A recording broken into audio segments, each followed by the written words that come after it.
High বন্ধুরা, সবাই কেমন আছো?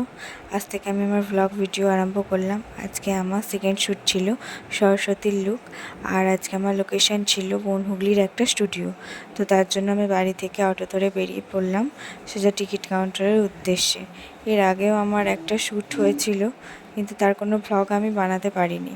আজ থেকেই নতুন আমি স্টার্ট করলাম। আর এই যে আমার দিদি টিকিট কাটছে, আর এই যে আমাদের মেকআপ আর্টিস্টও আমাদের সাথেই যাচ্ছে।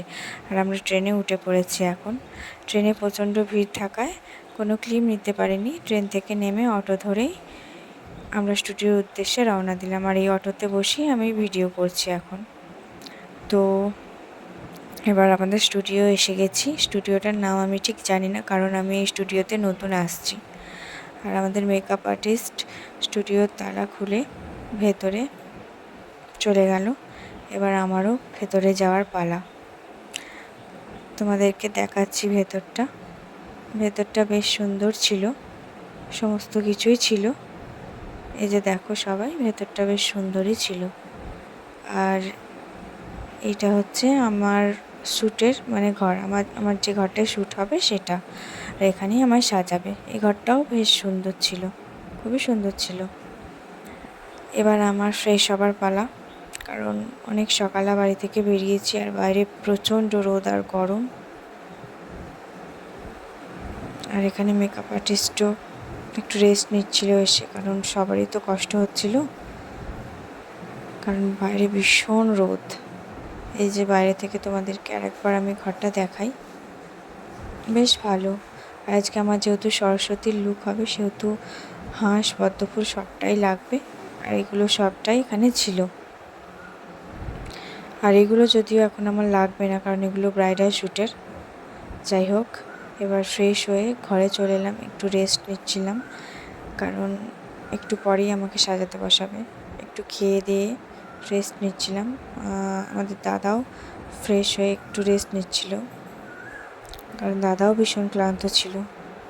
তো এবার মেকআপের জন্য আমাকে ডাকলো। তার আগে বিফোরের লুকটা নিয়ে নিলাম। আফটারের লুকটা নেওয়া হয়নি, কারণ টাইম পাইনি। এই যে আমাকে মেকআপ করতে বসিয়ে দিয়েছে, আর এই যে লিপসটা চলছে, অনেকটাই হয়ে এসছে। তারই মাঝে আমি একটা ছোট্ট ভিডিও করে নিলাম।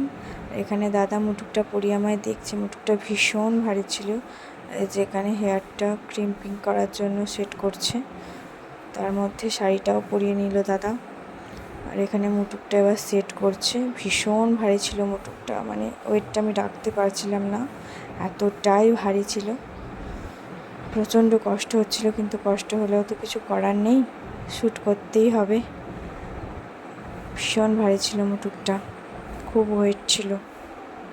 আর এখানে ক্যামেরাম্যানেরাও তাড়া দিচ্ছিল, তাই জন্য দাদা একটু তাড়াতাড়ি করছিল। আর এই যে আমার ফাইনাল লুক, সবাই জানিও কেমন লাগছে। আশা করি আমায় দেখে বুঝতেই পারছো আমার কতটা ঠিক কষ্ট হচ্ছিল। আর এখানে আমার শ্যুট চলছে। আমাদের শ্যুট শেষ হতে হতে প্রায় বিকাল হয়ে গিয়েছিল। আর বাইরে বেরিয়ে দেখি প্রচণ্ড বৃষ্টি হয়েছে, রাস্তায় প্রচণ্ড জল জমে গিয়েছিল। গোটা রাস্তাটাই জল জমে গিয়েছিল, আমাদের পা ফেলবার জায়গা ছিল না রাস্তায়। দেখো সবাই কতটা রাস্তায় জল জমে গিয়েছিল। তো এবার অটো ধরে সোজা বাড়ি। তো আজ এই পর্যন্তই। সবাই জানিও তোমাদের কেমন লাগলো ব্লগটা, আর চ্যানেলটা প্লিজ সাবস্ক্রাইব করে দিও। টাটা।